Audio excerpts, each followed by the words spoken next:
যদি তুমি যাওয়ার আগে আমাকে বর দিয়েই যেতে চাও তবে এই বর দিয়ে যাও।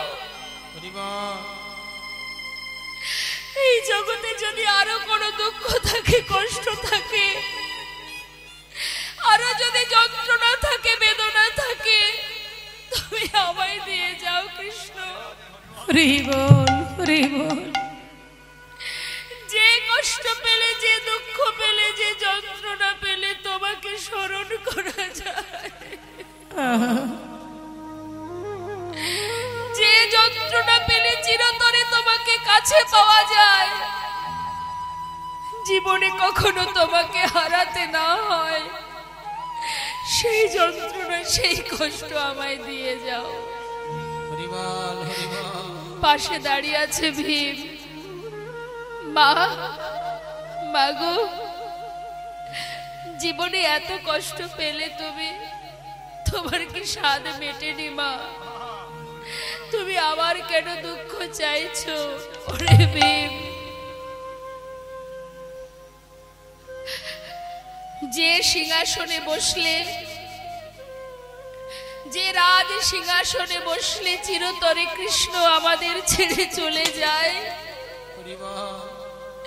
সে সিংহাসনে বসে কি সুখ পাবো বাবা? ওরে, এর থেকে ভালো আমার 5 পুত্রকে নিয়ে, কৃষ্ণকে নিয়ে বাকি জীবনটা ওই বনে বনে কাটানো। চাই না সে সুখ। যে সুখ পেলে কৃষ্ণ হারাতে হয়, যে সুখ পেলে কৃষ্ণ হারা হতে হয়, সে সুখ তো আমি চাই না, সে সুখ আমি চাই না। যুধিষ্ঠির, ওই সিংহাসনে বসলে চিরতরে কৃষ্ণ আমাদের ছেড়ে চলে যাবে বাবা। নেমে আয়, ওই সিংহাসন থেকে নেমে আয়। কি হবে সোনার সিংহাসনে বসে যদি জীবন থেকে কৃষ্ণ হারা হতে হয়? ভগবান কৃষ্ণচন্দ্র রথ থেকে নেমে এসে পিসিমার গলাটা জড়িয়ে ধরে বলছে, পিসিমা, তুমি আমাকে এত ভালোবাসো পিসিমা, আমার জন্য তুমি সোনার সিংহাসন পরিত্যাগ করতে চাও? আমি তোমার ভক্তিতে বাধা পড়ে গেলাম পিসিমা। যখনই স্মরণ করবে আমি তোমার কাছে এসে ধরা দেব পিসিমা। আমি তোমার ভক্তিতে বাধা পড়ে গেলাম পিসিমা, বাধা পড়ে গেলাম। কুন্তী পিসিমাকে সান্ত্বনা দিয়ে তার কাছ থেকে বিদায় নিলেন গোবিন্দ। রথে উঠে চলে যাচ্ছে। কিছুটা পথে যাবার পর আর একজনে চিৎকার করে উঠেছে, মাধব, মাধব, মাধব, একটু দাঁড়াও মাধব, একটু দাঁড়াও মাধব, একটু দাঁড়াও। মাধব, তুমি একবার পিছন ফিরে চেয়ে দেখো আমি কে, ভালো করে চিনতে পারছো আমায়? দেখো, দেখো আমায় ভালো করে, আমি কে, ভালো করে চেয়ে দেখো।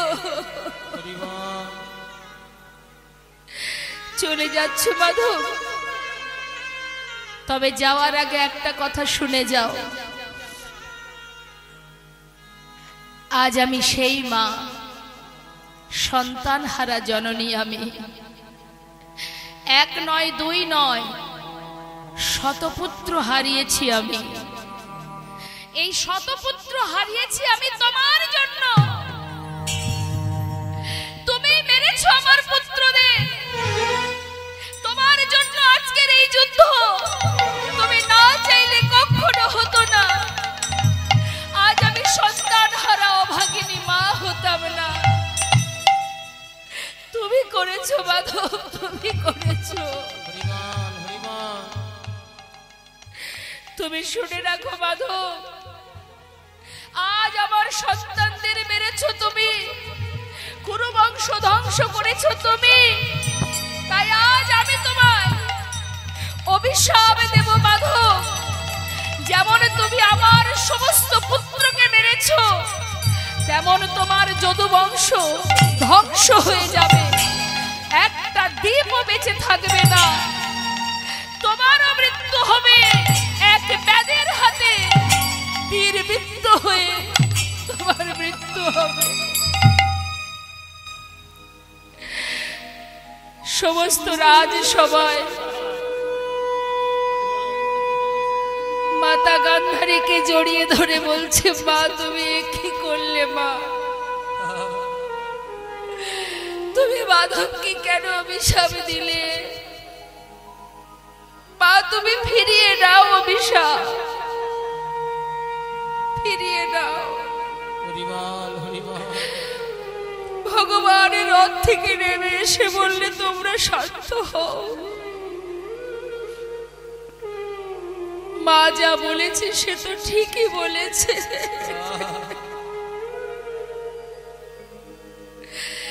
কুরুক্ষেত্রের যুদ্ধের জয়ের আনন্দ যেমন আমি পেয়েছি, তেমন পরাজয়ের যন্ত্রণাও আমি পেয়েছি।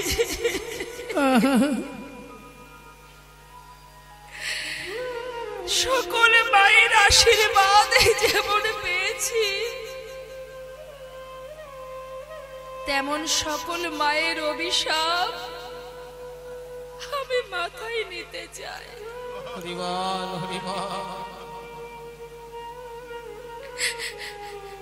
তোমরা বাধা দিও না মা, তোমার বাক্যই সত্য হবে মা। 56 কোটি যদু বংশ ধ্বংস হবে, তোমার ইচ্ছা মতো, তোমার কথা মতো ব্যাধের হাতে আমার মৃত্যু হবে। আমি মাথা পেতে নিলাম মা, আমি মাথা পেতে নিলাম।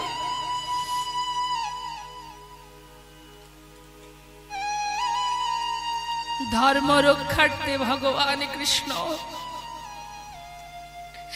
ধর্মের জয় নিজের মাথা পেতে নিলেন। আজ ধর্মের জয়ের কারণে যদি আমার মৃত্যু হয়, আমি তাতেও রাজি। জগতে জীবকে বুঝিয়ে দিয়ে গেলেন, ওরে জীব, সবার অভিশাপ আমি যেমন নিয়েছি, সবার আশীর্বাদও আমি নিয়েছি। আজ ভগবান যেই না দ্বারকা ছেড়ে, আহা বৃন্দাবন ছেড়ে দ্বারকায় গেল, এই 56 কোটি যদু বংশ, কুরু বংশ তো কুরুক্ষেত্রের মাঠে শেষ হয়েছে, আর যদু বংশ 56 কোটি যদু বংশ তারাও শেষ হয়েছে। কিভাবে হয়েছে মা? 56 কোটি যদু বংশের সন্তান, ভগবানের সন্তান, তারা যখন পরিপূর্ণ যৌবন বয়স, তারা এতটাই উদ্ধত হয়েছিল, এতটাই উদ্ধত বাবা, তাদের লঘুগুরু জ্ঞান ছিল না, সম্মান করত না গুরুজনকে, মর্যাদা দিত না। তাই সেই সকল সন্তানেরা যখন যৌবন বয়স, তাদের কাউকে শ্রদ্ধা ভক্তি করত না।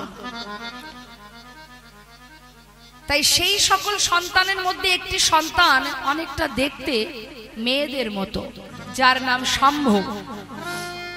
মেয়েদের মতো দেখতে বলে তাকে কাপড় পরিয়ে পেটের মধ্যে একটা কড়া বেঁধে জঙ্গলে মুনি ঋষিদের কাছে নিয়ে গিয়ে সেই মুনি ঋষিদেরকে বিরক্ত করছে ওই ভগবানের সন্তান, 56 কোটি যদু বংশের সন্তানেরা।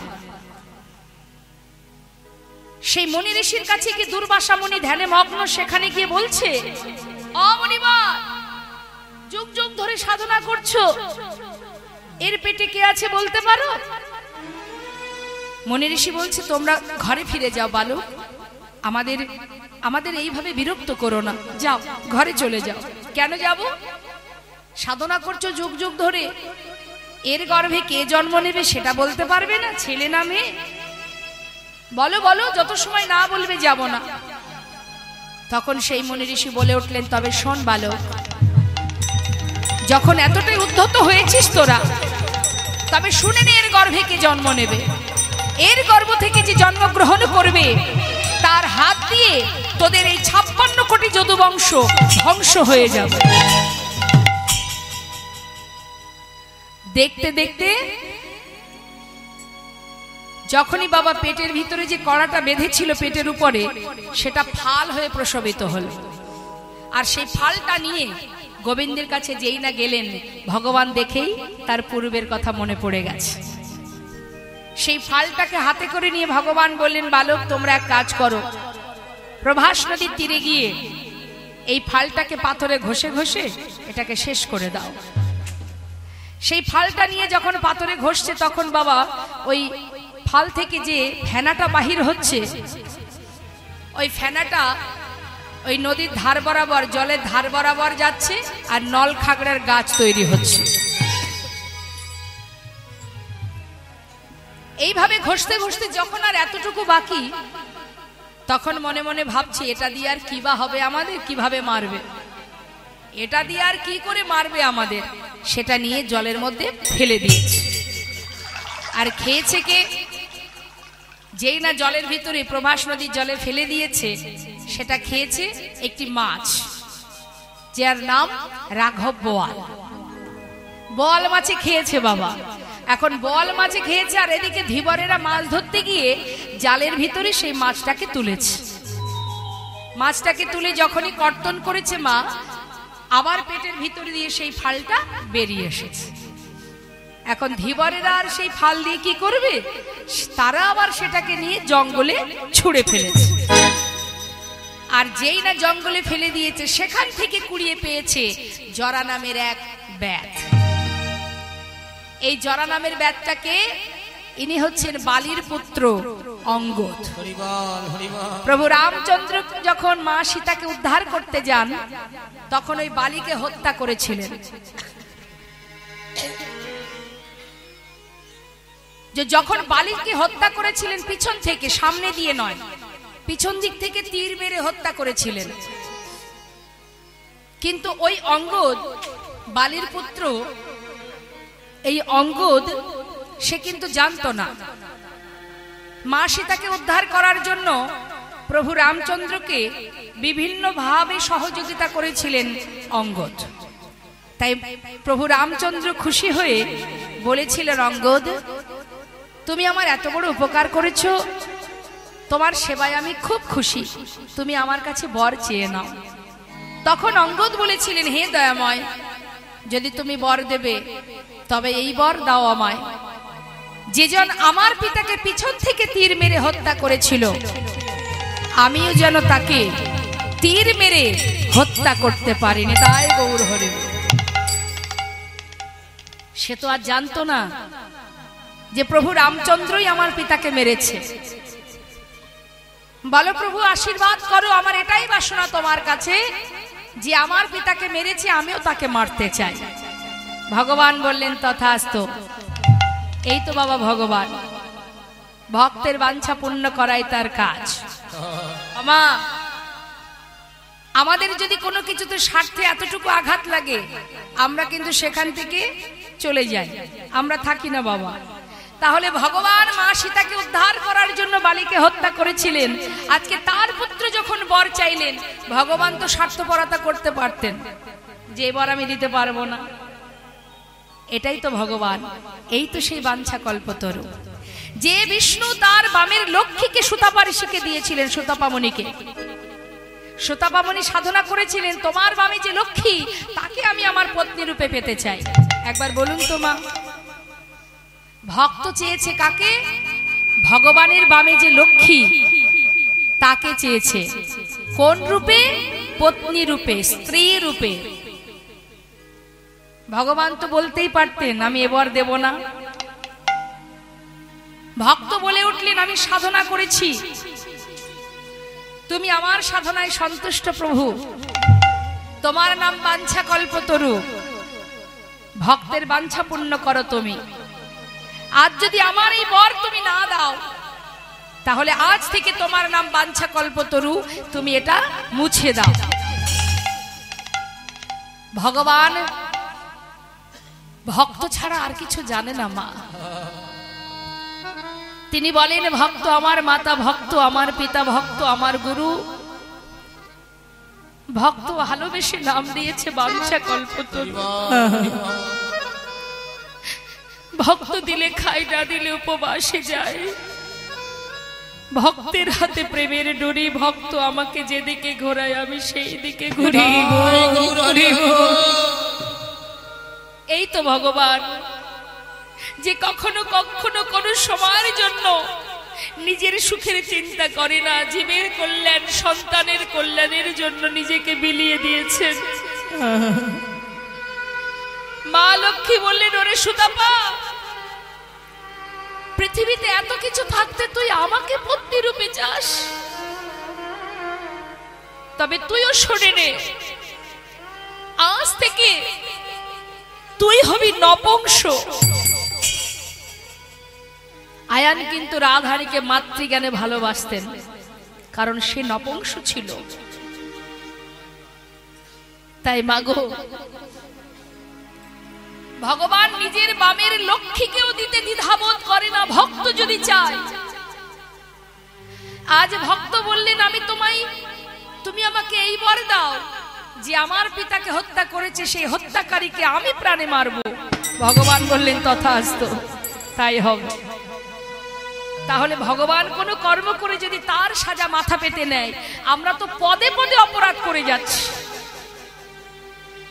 কি বাবা, এই যে আজকেই বললাম আপনাদের কাছে, ব্রত করুন, একাদশী ব্রত করুন, দামোদর মাস পালন করুন, রাস পূর্ণিমা তিথি আপনারা উপবাস থাকুন।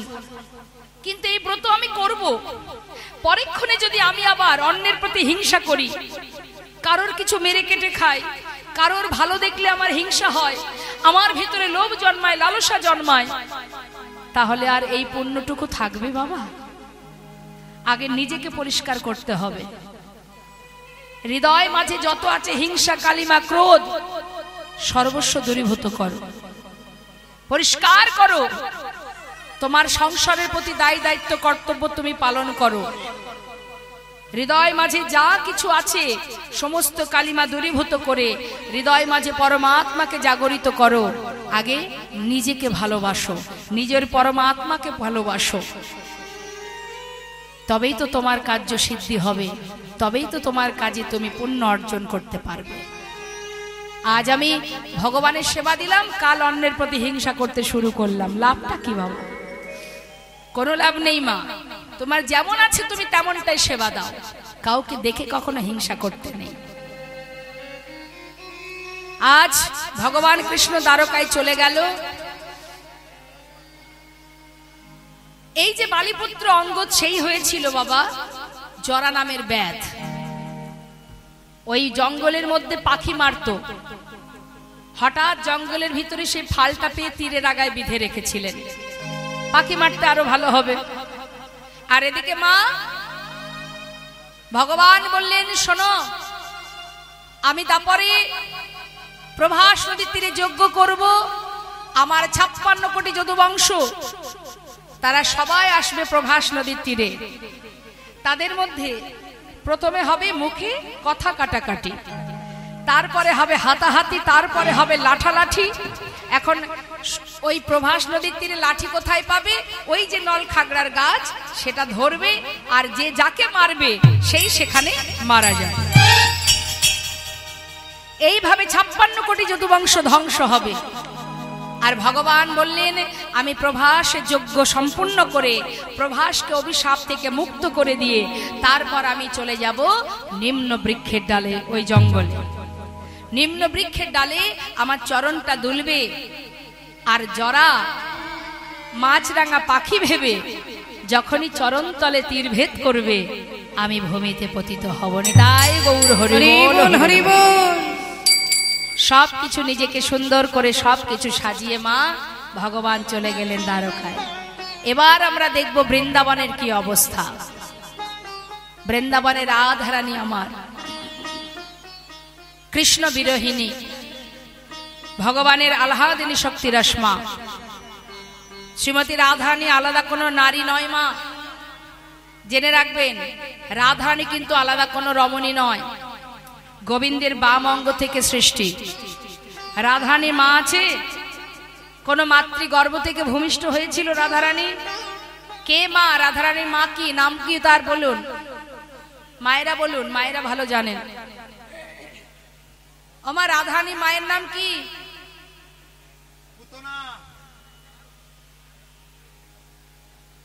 কৃত্তিদা দেবী। কে বললেন কথাটা? বাবা। আমার মায়েরা বলতে পারছে না। মা জানেন না রাধারানীর মা কে? জানেন না?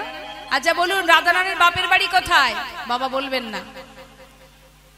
বর্ষানা। শ্বশুর বাড়ি কোথায়?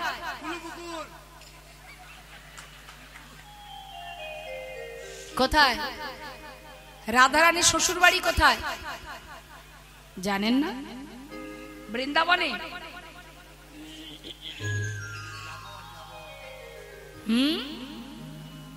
হায় হায় হায়, আপনার শ্বশুর বাড়িটা কোথায় জানেন তো? দেখেন আবার বাপের বাড়ি শ্বশুর বাড়ি ভুলে যাবেন না। রাধারানীর শ্বশুর বাড়ি জানেন না? জটিলার বাড়ি কোথায়? জটিলা কুটিলার ঘর কোথায়? ঠিক আছে, দেখুন এটা কিন্তু মা লজ্জার বিষয়, এই যে আপনারা জানেন না। আমার বাবারা বলে দেবে, দেখবেন এখানে যে সকল ভক্ত বাবারা আছেন একটু বলবেন শ্রীমতী রাধারানীর বাপের বাড়ি শ্বশুর বাড়ি কোথায়?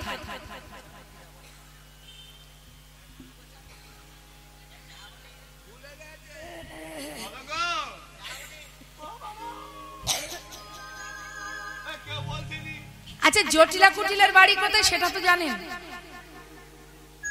বৃন্দাবনে কে কে গেছেন একটু হাত তুলে দেখান। কে কে গেছেন বৃন্দাবনে? ও সবাই গিয়েছেন। আচ্ছা বলতে পারছেন না জটিলা কুটিলার বাড়ি কোথায়? যাবটে। যাবট যাবট। হরিবল হরিবল নিতাই গৌর হরিবল। জটিলা কুটিলার বাড়ি যাবটে, রাধারানীর শ্বশুর বাড়ি যাবটে। যে যাবটের পাশ দিয়ে গিরি গোবর্ধন পর্বতের কাছে ভগবান কৃষ্ণ প্রতিদিন গাভীকে নিয়ে যেত, আর ওই যাবটে চন্দ্রশালিকায় বসে রাধারানী গোবিন্দকে দর্শন করতেন। যারা বৃন্দাবনে গেছেন বর্ষানায় যাবেন, বর্ষানায় রাধারানী মন্দিরে যাবেন। মন্দিরে গেলে দেখতে পাবেন সেই গিরি গোবর্ধন পর্বতটা কোথায়, আর ওই যাবটের পাশ দিয়ে ঠিক জঙ্গলের মধ্যে দিয়ে বাঁকা বাঁকা রাস্তা, খুব সুন্দর দেখতে লাগে। ওই পথে গোবিন্দ আমার ওই যাবটের পাশ দিয়ে যেতেন, রাধারানীকে দর্শন করতেন যাবার পথে আর আসার পথে। নিতাই গৌর হরিবল। তা এই রাধারানীর মাকে মাতা কৃত্তিদা দেবী, কিন্তু মাতা কৃত্তিদা কিন্তু তাকে জন্ম দেয়নি, লালন পালন করেছেন। তাহলে পালিতা মা, তাহলে রাধারানী মাকে হরিবল। রাধারানী মাতা কৃত্তিদার ঘরে এসেছিল পদ্ম ফুলের উপর থেকে। হরিবল হরিবল। তাহলে রাধারানীর মাকে পদ্ম ফুল, তাহলে সৃষ্টি কোথা থেকে? গোবিন্দের বাম অঙ্গ থেকে। নিতাই গৌর হরিবল হরিবল। মা কৃত্তিদা সরোবরে স্নান করতে গিয়ে ওই সোনার পদ্ম ফুলটাকে তুলে এনেছিলেন, তখন তিনি নিঃসন্তানী ছিলেন। গোলকধামে ভগবান কৃষ্ণচন্দ্র রাধারানীকে যখন বৃন্দাবনে পাঠান, রাধারানী বলেছিলেন, বধূ আমি যাব বৃন্দাবনে, কিন্তু যত সময় তোমাকে না দেখব তত সময় আমার নয়ন আমি মেলব না। তাই রাধারানী ওই স্বর্ণপদ্মের উপরে যখন কিনা স্বর্ণপদ্মটি বাবা ওই ঠাকুর ঘরে মাতা কৃত্তিদা রেখে দেন, প্রতিদিন সকালবেলায় তিনি শুদ্ধ বসনে ঠাকুর ঘরের দরজা খুলে স্বর্ণপদ্মটা দর্শন করে। হঠাৎ একদিন দরজা খুলে দেখছে ওই পদ্ম ফুলের উপরে সদ্যজাত একটি কন্যা শিশু।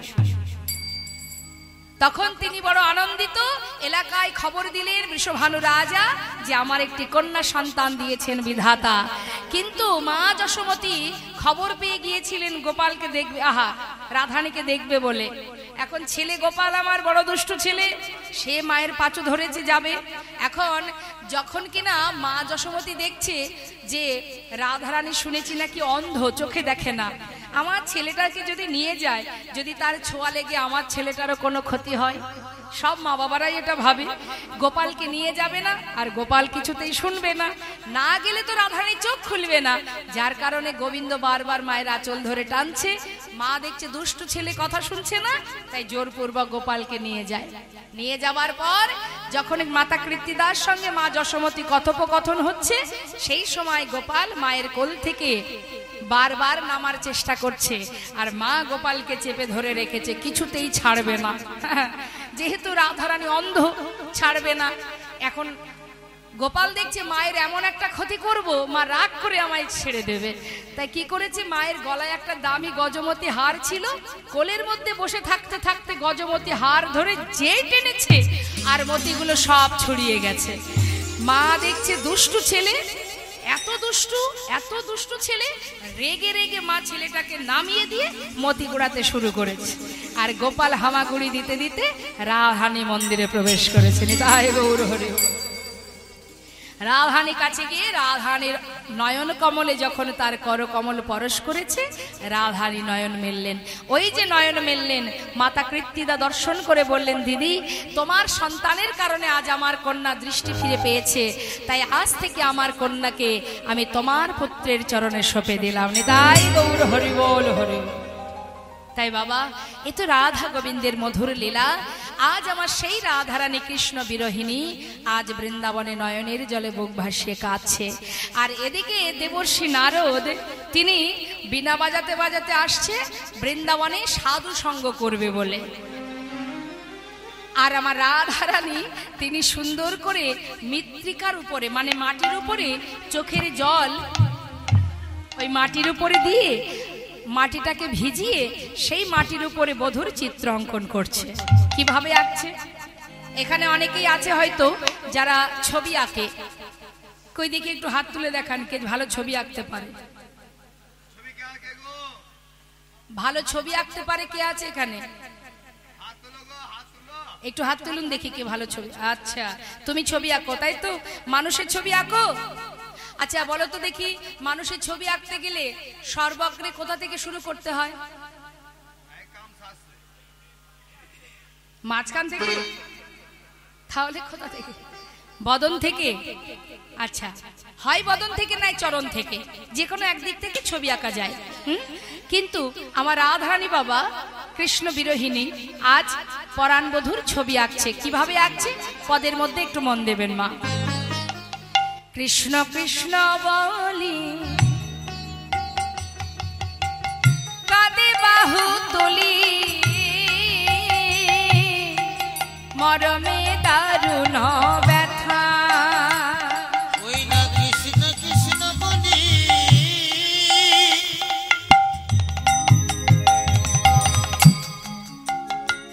ওরাই কাঁদে বাহু তুলি,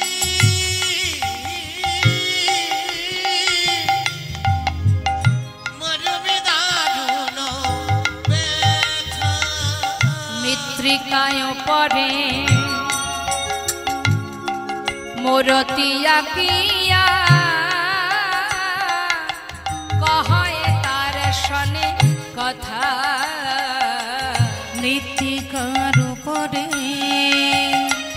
ওই মূরতি আঁকিয়া, কহে তার শনে কথা। বলে একবার বধূ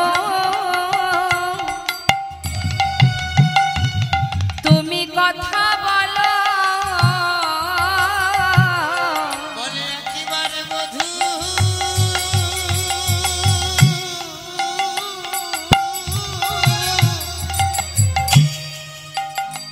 তুমি কথা ফিরে আসো কিবা নাইবা আসো। একবার বধূ কথা বলো, ফিরে আসো কিবা তুমি নাইবা আসো।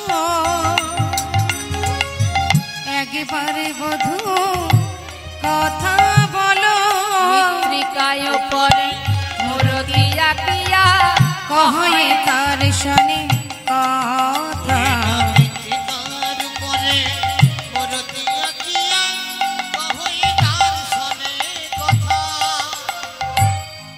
আমাদের একটু জানতে হবে মা, এত এত জায়গা থাকতে ভগবান প্রভাস নদীর তীরে যজ্ঞ করলেন কেন? যেহেতু এটা প্রভাস যজ্ঞ, তার মানে প্রভাস নদীর তীরে যজ্ঞ হয়েছিল। তা প্রভাস নদীর তীরে যজ্ঞ কেন হলো? দ্বারকায় কিন্তু, দ্বারকায় যেখানে প্রাসাদ, রাজপ্রাসাদ ভগবানের, সেই দ্বারকায় কিন্তু যজ্ঞ হয়নি, হয়েছিল কোথায়? প্রভাস নদীর তীরে। তা কেন হয়েছিল সেটা আমরা একটু জানব। বাবা, এই প্রভাস নদীটা কোথায়? গুজরাটে। এই গুজরাটে একটি জায়গা আছে যার নাম হচ্ছে সোমনাথ, সোমতীর্থ, সৌমতীর্থ। এক দেবাদিদেব মহাদেব ভোলানাথ, এখানে যেমন ভোলানাথের মন্দির আছে, সেখানেও একটা ভোলানাথে, যারা গিয়েছেন গুজরাটে নিশ্চয়ই দেখেছেন, সৌমতীর্থে গেছেন। তো সেই যে মহাদেব যার নাম ছিল সোমনাথ, সেই সোমনাথের নাম অনুসারে সেই জায়গার নাম সৌমতীর্থ। এখন সেখানে একটা নদী ছিল যার নাম হচ্ছে প্রভাস। হরিবল হরিবল। তা আমাদের জানতে হবে এই প্রভাস নামটা কে দিল? চন্দ্রদেবের 27 জন স্ত্রী, কিন্তু চন্দ্রদেব 27 জন স্ত্রী থাকার পরেও সে তার গুরু পত্নীর প্রতি আকৃষ্ট হয়েছিলেন, দৃষ্টি দিয়েছিলেন। গুরুদেব অসন্তুষ্ট, রেগে গেলেন, অভিশাপ দিলেন চন্দ্রদেবকে যে তোমার ক্ষয় রোগ হবে, অর্থাৎ এক একটা করে কলা ক্ষয় হতে হতে তুমি শেষ হয়ে যাবে। গুরু বাক্য তো আর ব্যর্থ হয় না বাবা, এক এক দিন যায় আর চাঁদের একটা একটা করে কলা ক্ষয় হতে শুরু হয়। এখন চন্দ্রদেবের 27 জন স্ত্রী, তারা পড়েছে চিন্তায়, স্বামী যদি মারা যায় তাহলে আমাদের কি উপায়? তারা সবাই মিলে চিন্তিত মনে নিজের স্বামীর প্রাণ ফিরে পাওয়ার জন্যে তারা অধীর চেষ্টা করতে শুরু করলেন। হঠাৎ তারা ছুটে চলে গেল কৈলাসে। কৈলাসে আছে দেবাদিদেব মহাদেব ভোলানাথ। এখন মা পার্বতী হচ্ছে 27 জন রমণীর সম্পর্কে দিদি হন, তাহলে ভোলানাথ সম্পর্কে কি হবে? জামাই বাবু। এখন বাবা 27 জন রমণী গেছে কৈলাসে, মহাদেব ধ্যানে মগ্ন, ভোলানাথ মনের খুশিতে ধ্যান করছে, কত আনন্দ ধ্যানে মগ্ন আছে। আর কৈলাস পর্বত সে তো নিরিবিলি একটা পরিবেশ, মনের খুশিতে ধ্যান করছে যে এখানে শান্ত পরিবেশ, এখানে আমার ধ্যান করার উপযুক্ত জায়গা। কিন্তু সেখানেও শান্তি নেই। ধ্যানে মগ্ন মহাদেব, 27 জন শালী গিয়ে হাজির। জামাই বাবু, ও জামাই বাবু, ও জামাই বাবু। 27 জন শালী গিয়ে যদি চিৎকার করে তাহলে কি হবে মা? কৈলাস পর্বত কাঁপবে তো। মহাদেব বলছি কি জ্বালা, এখানেও কি শান্তি নেই আমার? এই আবার কারা গো? জামাই বাবু বলতে বলতে আসছে। এত শালী আছে জানতাম না তো, কি ব্যাপার, কি হয়েছে? আর জামাই বাবু বিপদে পড়েছে। হ্যাঁ সে তো জানি, বিপদে না পড়লে তো আর কেউ আমার কাছে আসে না। তা বলি কি বিপদ? আমাদের প্রতি প্রাণ হারাতে বসেছে। আচ্ছা তাহলে আমার কি করণীয়? আমাদের প্রতি প্রাণ ফেরাতে হবে। আচ্ছা, গুরুদেবের কাছে অপরাধ করেছে, এর আর উপায় কি আছে? মরতে একে হবেই। তা সম্পর্কে কি হয়? চন্দ্রদেব সম্পর্কে কি ভাইরা ভাই তো।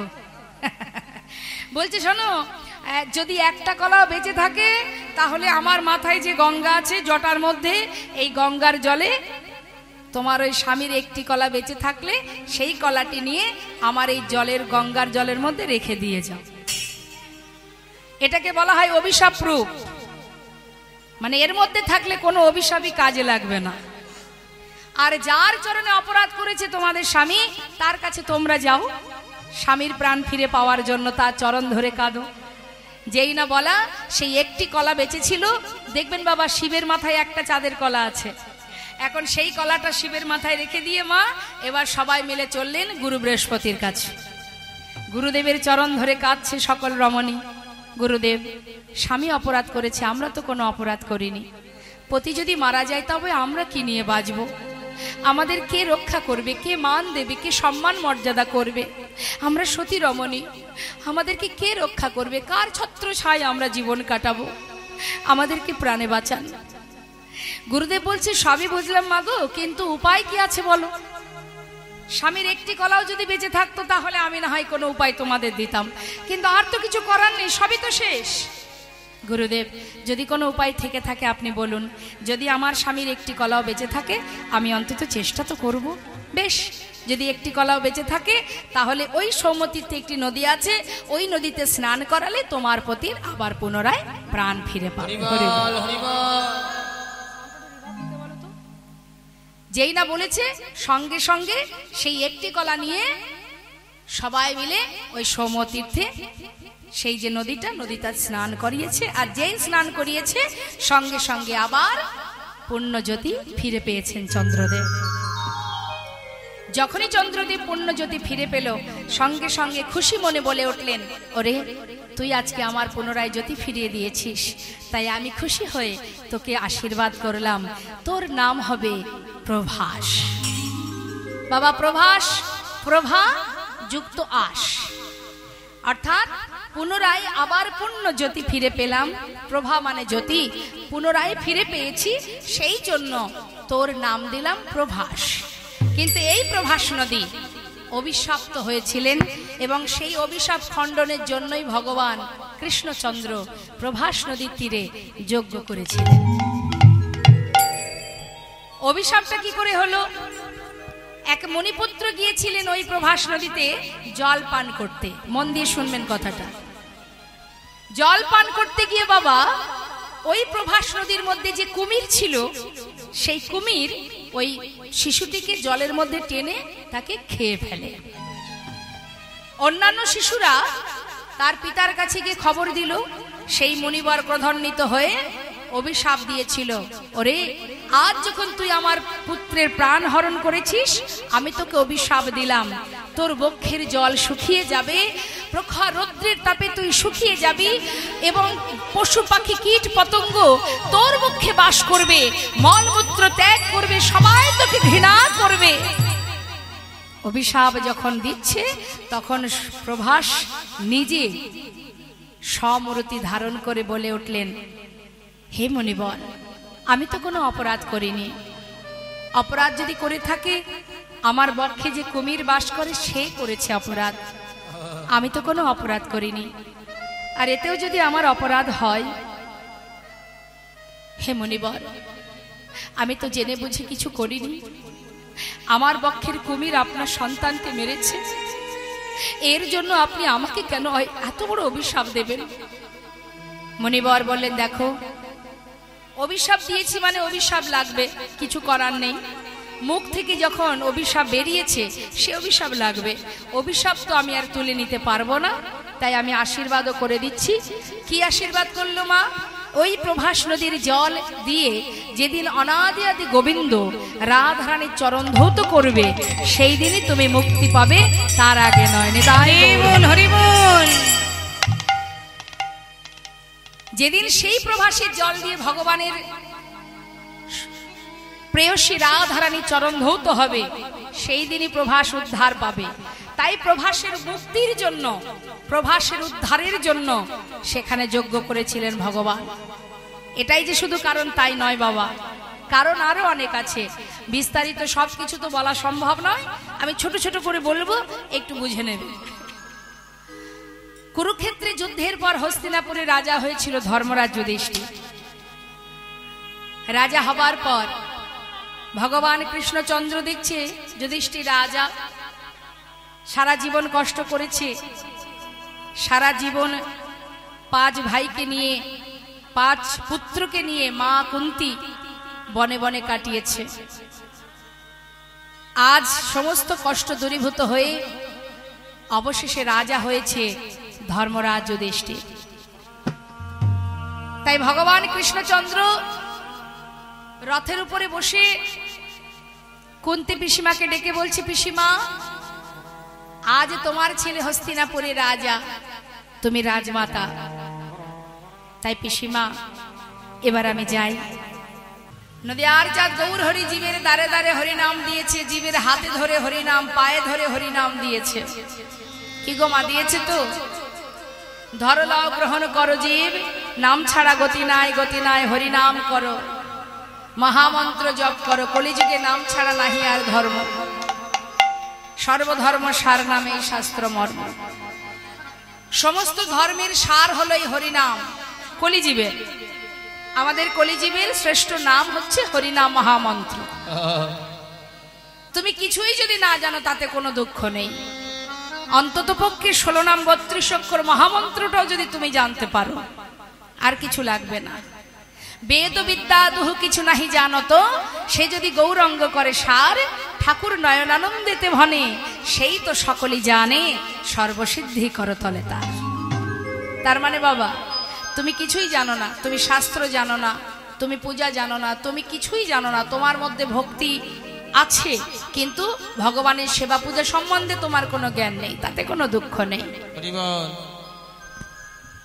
তুমি যদি জানতে পারো সেটা আলাদা বিষয়, তুমি জানতে চেষ্টা করো, জানার চেষ্টা করো, আপন গুরু আশ্রয় করো, গুরুচরণ সার করো, গুরুদেবের কথা মতো তুমি সবকিছু শেখো, সেটা আলাদা বিষয়। কিন্তু তোমার যদি জানা নাও থাকে, তুমি ভেবো না যে তুমি জানো না বলে ভগবান তোমার কাছে নেই বা ভগবানকে পাওয়া যাবে না। ভগবানকে পেতে গেলে পাণ্ডিত্য লাগে না, ধন ঐশ্বর্য লাগে না, বিদ্যা বুদ্ধি লাগে না, কিছুই লাগে না, শুধুমাত্র যদি ভক্তি থাকে বাবা। বৃন্দাবনে যারা গোপী ছিলেন, মা আলাভোলা গোয়ালিনী ছিলেন, যারা ব্রজবাসীরা গোবিন্দকে ভালোবাসতেন কিভাবে? তাকে কি টাকা পয়সা দিয়ে ভালোবাসতেন? না। তাহলে কি তার কাছে নানাবিধ কঠিন কঠিন শ্লোক পাঠ করে শাস্ত্রজ্ঞ হয়ে তারপরে ভালোবাসতেন? না। আলাভোলা গোয়ালিনী তারা সারা জীবন ধরে ওই দধি দুগ্ধ ঘৃত ঘোল বিক্রি করেছে আর মন দিয়ে দিয়েছে গোবিন্দ চরণে। নিতাই গৌর হরি বল। তুমি সব হে প্রভু, হে গোবিন্দ, হে কৃষ্ণ, তুমি আমার সব, তুমি আমার জীবন, তুমি আমার মরণ, তুমি আমার প্রাণ, তুমি আমার সব, তুমি সুখ, তুমি দুঃখ, তুমি ভালোবাসা, তুমি আমার সর্বেশ্বর। কোনো কিছুর বিনিময়ে ভগবানকে পাওয়া যায় না, শুধুমাত্র ভক্তি দিয়েই তাকে বাঁধা যায়, ভক্তি রজ্জু দিয়ে তাকে বাঁধা যায়, তাছাড়া আর কিচ্ছু দিয়ে তাকে পাওয়া যায় না। কৃষ্ণের প্রিয় বন্ধু যে ছিল উদ্ধব, যার ছিল পাণ্ডিত্য জ্ঞান, অনেক শাস্ত্রজ্ঞ ছিল, সে অনেক জ্ঞান ছিল তার, সে জানতো প্রকৃত ভগবান কে, ভগবান কে, স্বয়ং পূর্ণ ব্রহ্ম, সে স্বতন্ত্র, সে অনাদির আদি, সবই জানত। মথুরায় থাকাকালীন ভগবান কৃষ্ণচন্দ্র একদিন তার বন্ধু উদ্ধব বলে উঠলেন যে, কানাই, জানালার দিকে তাকিয়ে তাকিয়ে চোখের জলে বুক ভাসিয়ে কাঁদছিস, কি হয়েছে? তখন ভগবান কৃষ্ণচন্দ্র বলছে, উদ্ধব, আমার না বৃন্দাবনবাসীর কথা মনে পড়ছে, রাধারানীর কথা মনে পড়ছে, মায়ের কথা মনে পড়ছে। উদ্ধব বলছে, কেন? তাদের কথা মনে পড়ছে কেন? আর মনে পড়ছে ঠিক আছে, তাহলে কাঁদছিস কেন? তারা না হয় বোঝে না যে তুই কে, তুই তো জানিস তুই কে, তাহলে তুই কেন কাঁদছিস?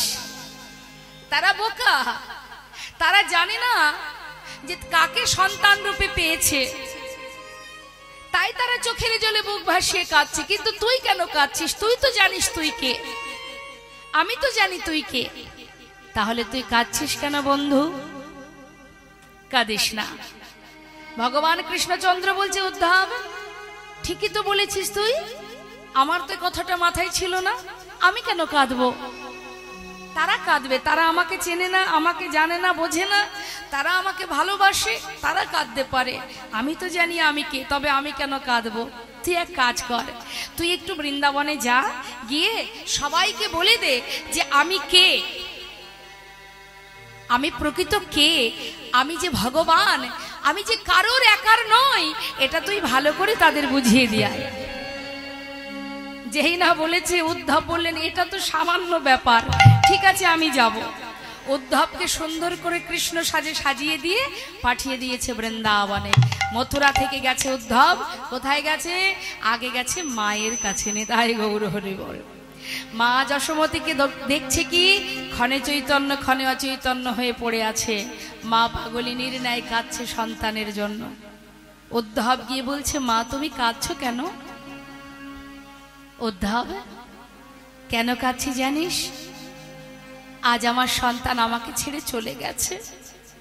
মা তুমি মিছিমিছি কাঁদছো, ওর জন্য তুমি কেঁদো না। ও তো সাধারণ মানুষ নয় গো মা, সে স্বয়ং ভগবান পূর্ণ ব্রহ্ম, সে বিশ্ব ব্রহ্মাণ্ডের মালিক। সে তোমার সুকৃতি ভালো ছিল, তাই তুমি গোবিন্দকে নিজের পুত্র রূপে পেয়েছিলে। মা মিছিমিছি কেঁদো না, দেখো সে কারোর একার নয়। মা তুমি কেঁদো না, আমি তোমায় বারণ করছি। মা যশোমতী, দেখুন মা, কেউ যদি কাউকে ভালোবাসে, প্রকৃত ভালোবাসে, তাকে যে যাই বোঝাক না কেন সে কিন্তু বুঝবে না। মা যশোমতী বলছে, উদ্ধব আমি জানি তুই নাকি মস্ত বড় পণ্ডিত, তোর নাকি অনেক শাস্ত্র জ্ঞান আছে, কিন্তু এখন দেখছি তুই অনেক বোকা, অনেক বড় মূর্খ। হ্যাঁ রে, এ তুই কেমন কথা বলছিস আমায়? আমি আমার সন্তানকে ভাববো না? হ্যাঁ রে, যাকে আমি ছোট থেকে বড় করেছি, যে আমার সন্তান, আমি তার কথা ভাববো না? মা আমি তো বলছি সে যেমন তেমন সন্তান নয় তোমার, সে বিশ্ব ব্রহ্মাণ্ডের মালিক, তার জন্য তুমি কেঁদো না। উদ্ধব তুই যে কথাটা বললি, তবে শোন, আজ আমার সন্তান আমাকে ছেড়ে চলে গেছে, এটা যেমন যন্ত্রণার, আবার তুই বলছিস কি সে বিশ্ব ব্রহ্মাণ্ডের মালিক। আচ্ছা উদ্ধব এ কথা বলতো, সে যদি বিশ্ব ব্রহ্মাণ্ডের মালিকই হবে, তার তো কিছুর অভাব ছিল না, তাহলে খিদে পেলে আমার আঁচল ধরে কেন বারবার টেনে বলতো, মা খিদে লেগেছে, খেতে দাও? যে বিশ্ব ব্রহ্মাণ্ডের মালিক হবে, সে কেন আমার আঁচল ধরে টানবে খাওয়ার জন্য? উদ্ধব যা, এখানে থাকিস না। এতদিন ভেবেছিলাম তুই মস্ত বড় পণ্ডিত, আজ ভাবলাম তুই সত্যি বোকা, তুই কিচ্ছু বুঝিস না, চলে যা। শ্রীমতী রাধারানীর কাছে গিয়ে একই কথা বললেন মা, সেই একই কথা শ্রীমতী রাধারানী বললেন, উদ্ধব ভেবেছিলাম তুমি বড় পণ্ডিত, এখন দেখছি তোমার মতো মূর্খ জগতে আর কেউ নাই। আমি আমার বধূর জন্য কাঁদছি, তুমি আমাকে বলছো সে যেমন তেমন নয়। যাও, যেখান থেকে এসেছো সেখানে চলে যাও। আমাদের প্রাণ, আমাদের জীবন, আমাদের সর্বস্ব সে, তুমি আমাদেরকে কিছু বলো না। উদ্ধব রাধারানী প্রেম দর্শন করে স্মরণে যখনই রাধারানী গোবিন্দকে স্মরণ করেছে, স্বয়ং গোবিন্দ রাধারানীর পাশে এসে বসেছে। উদ্ধব সেই যুগল মূরতি দর্শন করা মাত্রই পাগলের ন্যায় ছুটে গিয়ে রাধারানীর চরণটা জড়িয়ে ধরে রাধা নাম জপ করতে লাগলো। হাতে রাধা নাম গাইতে গাইতে, করতালি দিতে দিতে বৃন্দাবন ছেড়ে মথুরায় গেল। গোবিন্দ বলে উঠলেন, উদ্ধব এবার বুঝতে পারছো তো কেন আমি কাঁদছি? জানো উদ্ধব, যদি কেউ মনে প্রাণে আমাকে ভালোবাসে, আলাভোলা গোহালিনী, আমি যে তাদের ভালোবাসায় বাধা পড়ে গেছি। মা যশোমতী বাৎসল্য প্রেমে ভালোবাসে, সখাগণ সখ্য প্রেমে ভালোবাসে, তারা এমন ভাবে ভালোবাসে আমি যে নিজে ভগবান, সেই ভগবান জ্ঞান আমার শূন্য হয়ে গেছে। তাই মাগো, ভগবানকে পেতে গেলে কিচ্ছু লাগে না, না লাগে ক্ষীর ননি মাখন, একটু তুলসী পত্র। হরিবল হরিবল। তুমি ভগবানকে যেটাই সেবা দাও না কেন তাতে কোনো দুঃখ নেই। যদি তোমার কাছে কিছু নাও থাকে, একটি তুলসী পত্র যদি ভগবানের চরণে নিবেদন করতে পারো, ভগবান একটি তুলসী পত্র পেলেই সে সমস্ত পাপ থেকে তোমাকে দূরীভূত করে নিজের করে বুকে টেনে নেন। হেমনি দয়াল গৌর হরি। আজ বৈষ্ণব মহাজন বলছে, দেখো করুণাময় গৌর সুন্দর আজ তিনি হরিনাম যজ্ঞ করবে বলে জীবের কল্যাণের জন্য তিনি স্থির করলেন। দাদা জিজ্ঞাসা করছে কার কাছে? দাদার কাছে। বাবা, আমরা যদি বাড়িতে কোনো ধর্মীয় কাজ করি, আমরা কি করি? বাড়ির যারা গুরুজন আছে তাদের কাছে পরামর্শ নেই তো কি করতে হবে বলে দাও। তা আমার গৌরহরি সে কি জানে না কি করে যজ্ঞ করতে হয়? সবই জানে। তথাপিও তিনি নিত্যানন্দ প্রভুর কাছ থেকে পরামর্শ নিচ্ছেন। নিত্যানন্দ প্রভু কে হন? গৌরহরির কে হন নিত্যানন্দ প্রভু? মায়েরা বলুন, নিতাই চাঁদ গৌরহরির কে হন? হ্যাঁ, দাদা। তাই দাদার কাছ থেকে পরামর্শ নিচ্ছে যজ্ঞ করবে বলে। দাদা, দাদা নিত্যানন্দ স্বরে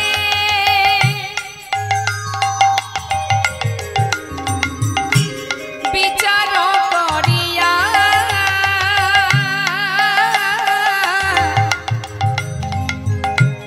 দাদা নিত্যানন্দ স্বরে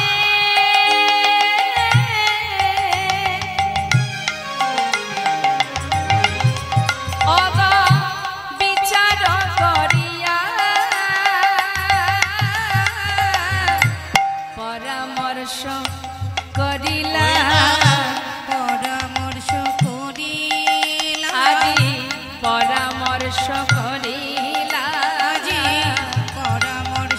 করিলা কি করিতে হবে দাদা পরামর্শ করিলা কি করিতে হবে দাদা পরামর্শ করিলা আহা কি করিতে হবে দাদা আহা হরি নাম মহাযজ্ঞে হরিনাম মহাযজ্ঞে হরিনাম মহাযজ্ঞে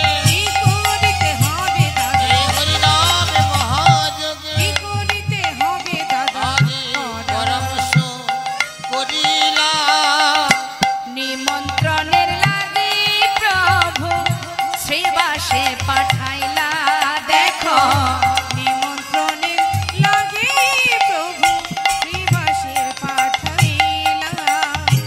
দাদা কি কি করতে হবে একটু বলে দাও। তখন নিতাই চাঁদ বলছে, নিমাই যদি যজ্ঞ করতে হয় ভাই, সবার আগে নবদ্বীপের যত সাধু গুরু বৈষ্ণব আছে সবাইকে নিমন্ত্রণ করতে হবে, কাউকে বাদ দিলে হবে না। আর কি করতে হবে না, দাঁড়ে দাঁড়ে ভিক্ষা করতে হবে। ভিক্ষা না করলে হরিনাম যজ্ঞ হবে না। আর কি দাদা? আর যখন সাধুগুরু বৈষ্ণব আসবে তাদের চরণ ধৌত করতে হবে, সসম্মানে তাদেরকে ঘরে বসাতে হবে, তাদের সেবার আয়োজন করতে হবে। নিমাই অহংকার করলে হবে না। শোনো, বৈষ্ণবের চরণ রজ অবনীর সুখ সম্পদ, শোনো ভাই দিয়া এক মন, আশ্রয় করিয়া ভজে তারে কৃষ্ণ নাহিতে যে আর সব মরে অকারণ। বৈষ্ণবের চরণ জল কৃষ্ণ ভক্তি বল, আর নাহি আর কিছু নাহি বলবন্ত। বৈষ্ণবের চরণ রেণু মস্তকের ভূষণ বেনু, আর নাহি ভূষণের অন্ত। শোনিমাই মহন্তের স্বভাব হয় তারিতে পামর, নিজ কার্য নয় তবু যান পর ঘর। তাই বৈষ্ণবকে নিমন্ত্রণ করতে হবে, সাধু সঙ্গ করতে হবে। হরিনাম যজ্ঞ করবে, বৈষ্ণব হবে না নিমন্ত্রণ? সবাইকে, যত আছে নদেবাসী ভক্তবৃন্দ, কাউকে বাদ দেওয়া যাবে না। তো দাদা নিমন্ত্রণটা কার উপরে দায়িত্ব দেব? নিত্যানন্দ প্রভু বলছে এক কাজ করো, তাহলে নিমন্ত্রণের দায়িত্বটা শ্রীবাস পণ্ডিতকে দিয়ে দাও। আমার গৌরহরি আজকে এই হরিনাম যজ্ঞ কেন করছেন? হঠাৎ তিনি হরিনাম যজ্ঞ কেন করছেন? তিনি তো বিভিন্ন ভাবে হরিনাম প্রচার করেছেন বাবা। জীবের হাতে ধরে পায়ে ধরে হরিনাম দিয়েছে, ধোলায় গড়াগড়ি দিয়ে হরিনাম দিয়েছে।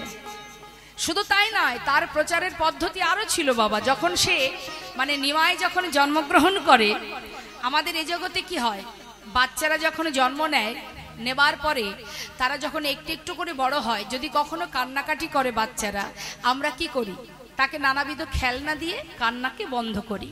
কিন্তু নিমাই সে ছোট থেকে হরিনাম প্রচার করে যাচ্ছে। কিভাবে? যখনই নিমাই কাঁদত, তার সামনে যদি কেউ মহামন্ত্র জপ করত, নিমাই কান্না বন্ধ করে দিত। নিতাই গৌর হরি। অর্থাৎ বাচ্চাকে শান্ত করার জন্য আপনি হরিনাম করছেন, মানে কি ইচ্ছাই হোক অনিচ্ছাই হোক আপনাকে হরিনাম বলতে হচ্ছে। এইভাবে নিমাই ছোট থেকেই হরিনাম প্রচার করে গেছেন। তাই আজ তিনি ইচ্ছা করছেন যে যজ্ঞ করবেন সুরধনির তীরে। শাস্ত্রে বললেন, দান ব্রত তপ তীর্থ ক্ষেত্রাদিনাং ছাজায় স্থিতা শক্তয় দেব মহাতং সর্বপাপ হর শোভা রাজস্ব অশ্বমেধানাং জ্ঞানাধ্যত্ত বস্তন আকৃষ হরিনামে স্থপিত শেষ নামেশু।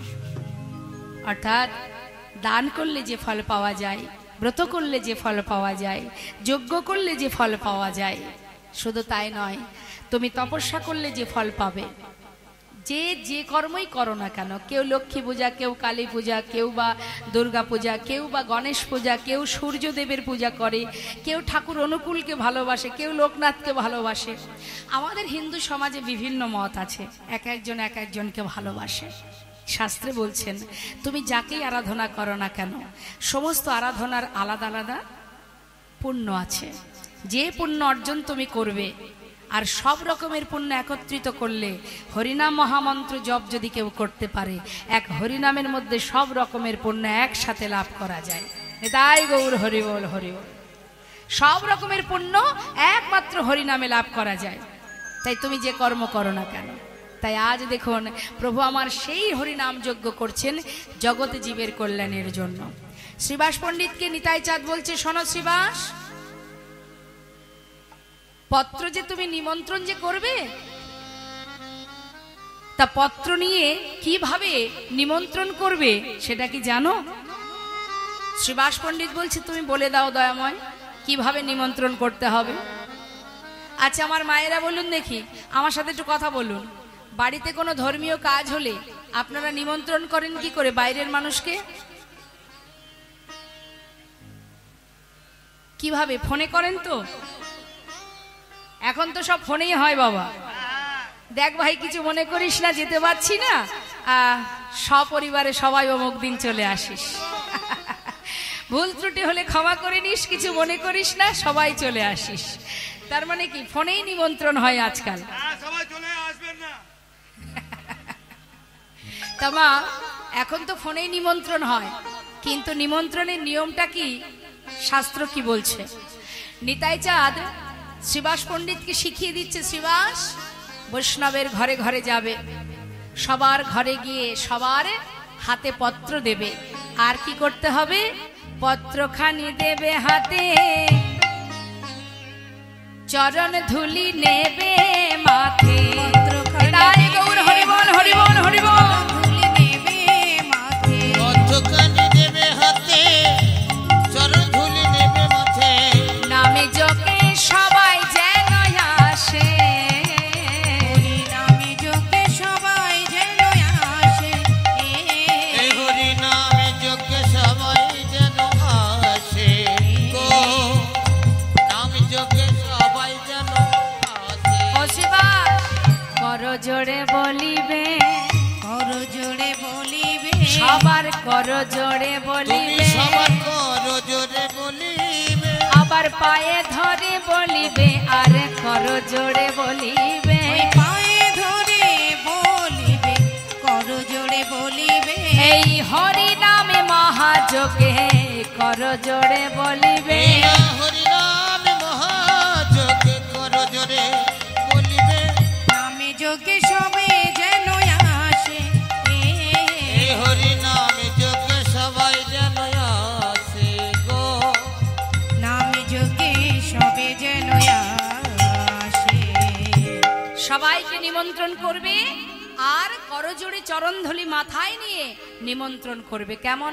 যেই না বলেছে শ্রীবাস পণ্ডিতের আনন্দ ধরছে না, পত্রগুলো সুন্দর করে মাথায় করে নিয়ে এবার যাত্রা করেছে নদীয়ার পথে পথে, জীবের দ্বারে দ্বারে গিয়ে সবাইকে গিয়ে সাধুগুরু বৈষ্ণবের কাছে গিয়ে পত্র দিয়ে নিমন্ত্রণ করছে। কেমন ভাবে?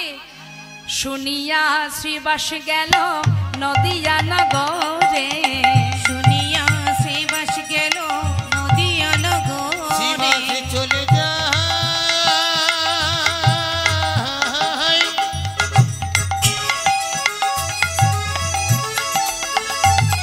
ওই নবদ্বীপের পথে পথে,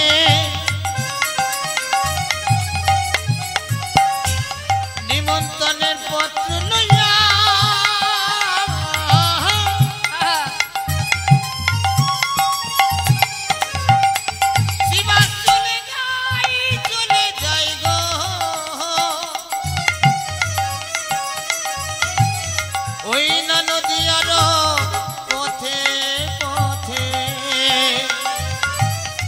শিবাস চলে যায় গো শুনিয়া শিবাস গেল নদিয়া তখন নগরে শুনিয়া শিবাস গেল নদিয়া নগরে নিমন্ত্রণ করিল সবে যোগে আসিবারে নিমন্ত্রণ করিল সবে যোগে আসিবারে আপনারাও আসিবেন আপনারাও আসিবেন আপনারাও আসিবেন আপনারা আসিবে হরি নামে মহাযোগে আপনারাও আসিবেন ওই হরি নামে মহাযোগে আপনারাও আসিবেন ওই হরি নাম মহাযোগে আপনারাও আসিবেন ওই হরি নামে মহাযোগে আহা সুরধ্বনির তটভূমে হরি নামে তাই গৌর হরি বল, হরি বল। হরি নামে মহাযোগে সুরধনের পটভূমে হরি নামে মহাযোগে সুরধনের পটভূমে হরি নামে মহাযোগে আপনারা আসিবে নামে যোগে সবাই যেন আসে আসে গো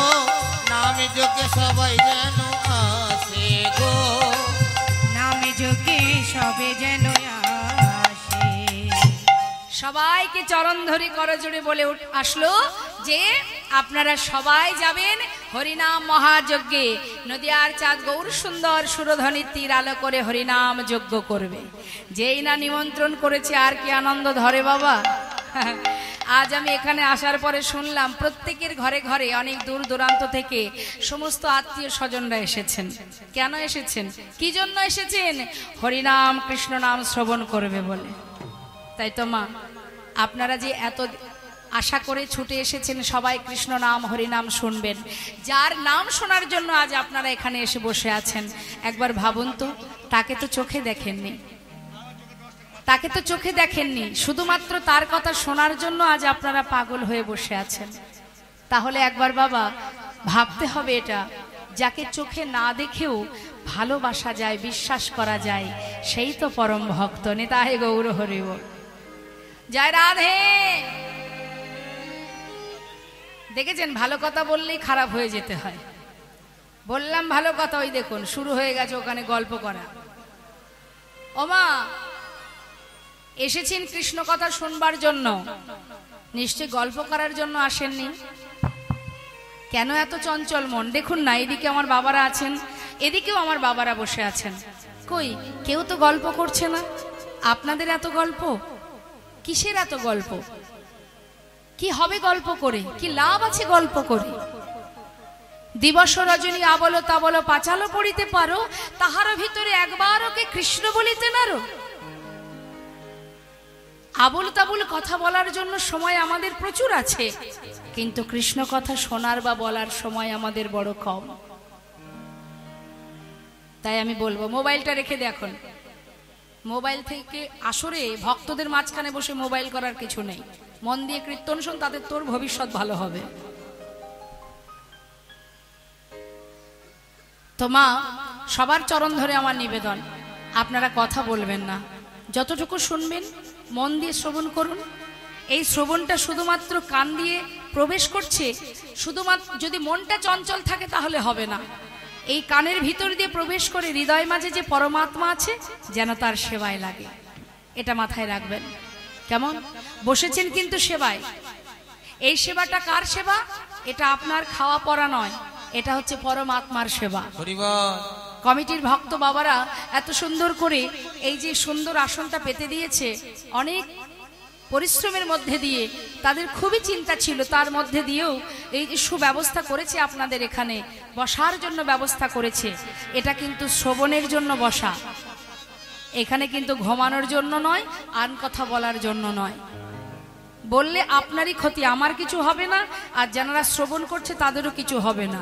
যে যেমন কর্ম করবে ফলটা সে তেমনটাই পাবে। তাই বারবার বলবো, আপনি আধ ঘন্টা শুনুন, 1 ঘন্টা শুনুন, আর 3 ঘন্টায় শুনুন, যতটুকু সময় শুনবেন মন দিয়ে শ্রবণ করবেন, তাতে আপনারই লাভ হবে, আপনারই মঙ্গল হবে। জয় রাধে। ভগবান কৃষ্ণচন্দ্র যুগে যুগে এসেছেন আমাদের মতো জীবের কল্যাণের জন্য। আমাদের মঙ্গলের জন্য, আমাদের কল্যাণের জন্য জীবনের সমস্ত সুখ পরিত্যাগ করেছেন তিনি। চিন্তা করে দেখুন বাবা, এই কলিযুগে মহাপ্রভু যিনি কলিজীবের ধর্ম প্রচার করার জন্য, হরিনাম প্রচার করার জন্য মা বিষ্ণুপ্রিয়াকে বিবাহ করে মাত্র 2 বছর ছিলেন। তারপরে 24 বছর বয়সে মা বিষ্ণুপ্রিয়াকে চিরতরে ফেলে রেখে জীবের কল্যাণের জন্য তিনি সন্ন্যাসী হয়ে জীবের দ্বারে দ্বারে হরিনাম দিয়ে গেছেন। কলসির কানা মেরেছে জগাই মাধায়, তথাপিও দয়াল নিতাই চাঁদ বললেন, মেরেছিস কলসির কানা, তাই বলে কি নাম দেব না? চিন্তা করুন, এগুলো ভাবতে হবে মা, শুধু বসে বসে গল্প করলে হবে না। কীর্তন অত সহজ জিনিস নয়, এটা অমৃত কথা। যদি কেউ প্রকৃত অমৃত আস্বাদন করে তার অমরত্ব লাভ করতে পারে, সে অমর হয়ে যায়, কারণ এটা অমৃত বাণী। যতটুকু হয়, যতটুকু পুণ্য অর্জন হয়, ভগবান করুণাময় গৌর সুন্দর নবদ্বীপ ছেড়ে, জীবকে ছেড়ে, মা বিষ্ণুপ্রিয়াকে ছেড়ে, নবদ্বীপবাসীকে ছেড়ে চিরতরে তিনি সারা জীবন ধরে ধর্ম প্রচার করে গেছেন, হরিনাম প্রচার করে গেছেন নিজে পায়ে হেঁটে। একবার চিন্তা করুন, আমরা যেখান থেকে এসেছি বাবা, উত্তর 24 পরগনা, বনগাঁ, বনগ্রাম। বনগ্রামটা ঠিক বাংলাদেশের যে বেনাপোল বর্ডারের কাছেই। মানে আমাদের বাড়ি থেকে যদি আমরা যেখানে থাকি সেখান থেকে যদি মনে করি 10 মিনিট পরেই আমাদের বেনাপোল বর্ডারটা পড়ে বাংলাদেশে যাওয়ার জন্য।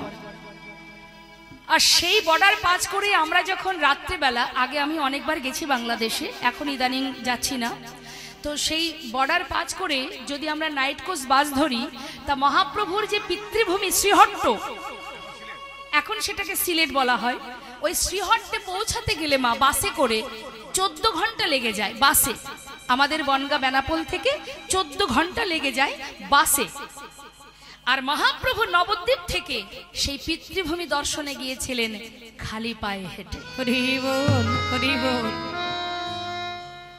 পিতৃভূমি দর্শনে গিয়েছেন, পুরীধামে গিয়েছেন, বৃন্দাবনে গিয়েছেন, আর জীবের ঘরে ঘরে হরিনাম দিয়েছে।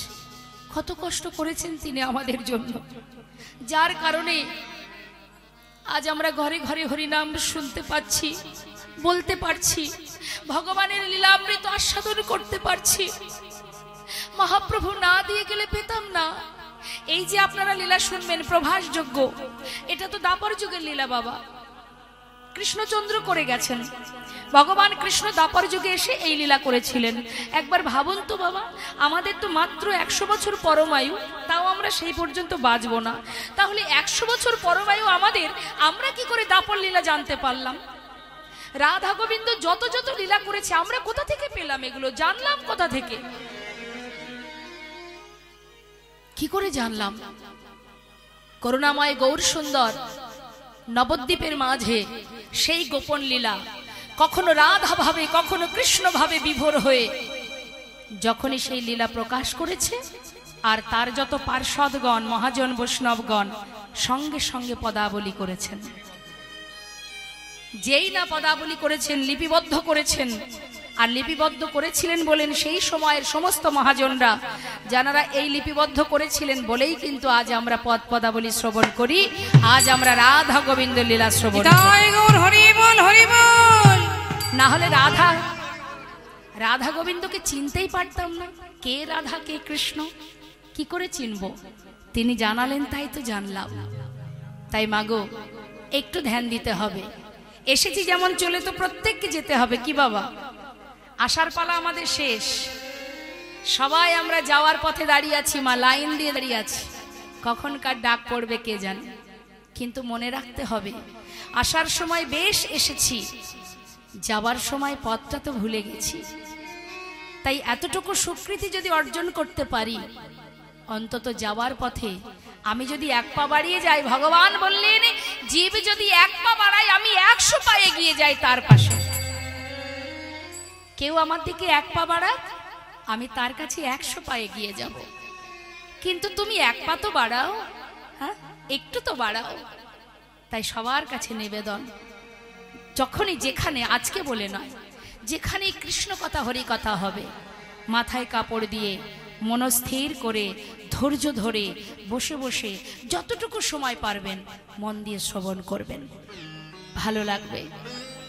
হৃদয়ের মাঝের তাপ জ্বালা দূরীভূত হবে, নিজেকে জানা যাবে, আমি কে আমার কেন মরে যারে তপত্রয়, ইহা না জানি জীবের কই চেহিত হয়। হ্যাঁ, আজ আপনারা সবাই পাগলের ন্যায় ছুটে এসেছেন কৃষ্ণ কথা শ্রবণ করবেন বলে, শুধু শুনবেন বলে এসেছেন। আর যদি কখনো এমন ভাগ্য হয়ে থাকে যার কথা শোনার জন্য উদ্গ্রীব আপনারা, তাকে যদি সাক্ষাৎ দর্শন পান, নদেবাসী যখনই খবর পেয়েছে গৌরহরি পূর্বস্থ গৌরহরি সুরধ্বনির তীরে যজ্ঞ করবে, খবর পাওয়া মাত্রই সবাই গৌর দর্শনে পাগলের ন্যায় ছুটতে ছুটতে যাচ্ছে।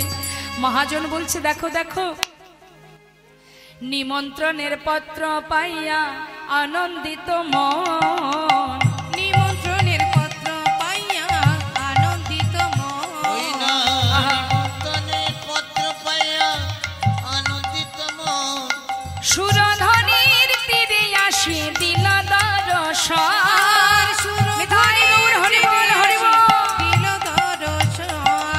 আনন্দ ধরে না, আনন্দ ধরে না, আনন্দ ধরে না, আনন্দ ধরে না, আজ গৌর বদন হেরবে বলে আনন্দ ধরে না, গৌর বদন হেরবে বলে আনন্দ ধরে না, আজ গৌর বদন হেরবে বলে হরি হরি হরি বলে, গৌর বদন হেরবে বলে, তাই গৌর হরি বল হরি বল, গৌর বদন হেরবে বলে, হরি হরি হরি বলে, গৌর বদন হেরবে বলে, হরি হরি হরি বলে, গৌর বদন হেরবে বলে, আনন্দ ধরে না।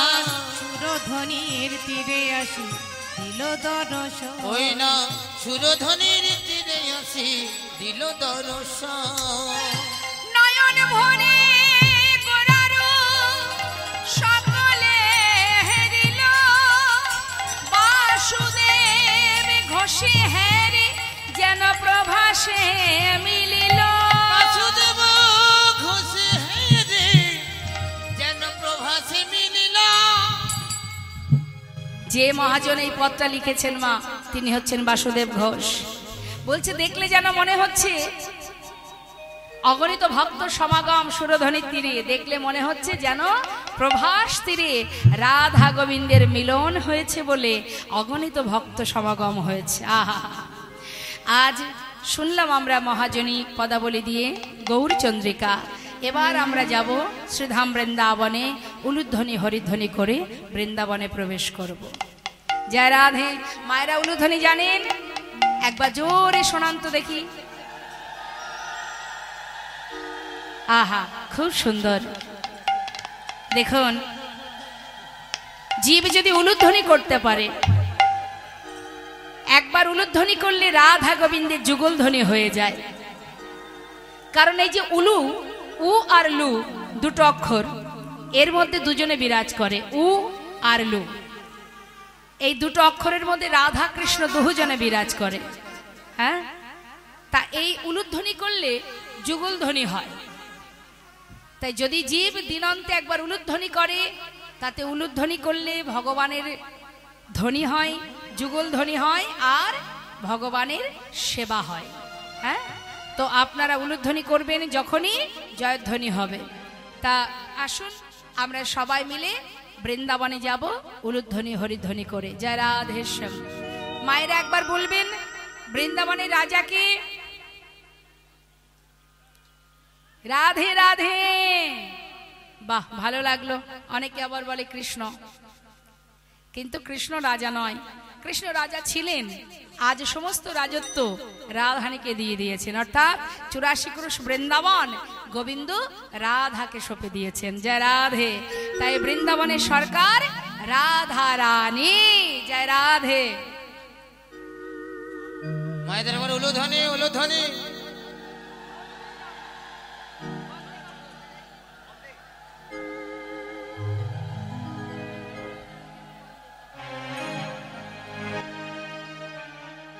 আমরা বৃন্দাবনে স্তুতি করব, বৃন্দাবনে প্রবেশ করব। বন্দে নন্দ ব্রজস্ত্রীনা পাদরে নমাবিঘ্নশা যশং হরিকতদগীতম পুনতি ভুবনত্রয়ম। বন্দে নন্দন ব্রজস্ত্রীনা পাদরে নমাবিঘ্নশা যশং হরিকতদগীতম পুনতি ভুবনত্রয়ম। বন্দে নন্দ ব্রজশীলা পাদরেণ মাভিঘ্নশা যশং হরি কথোদ্গীতম প্রণতি ভুবনত্রয়ম।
গোপী বল্লভ রাধা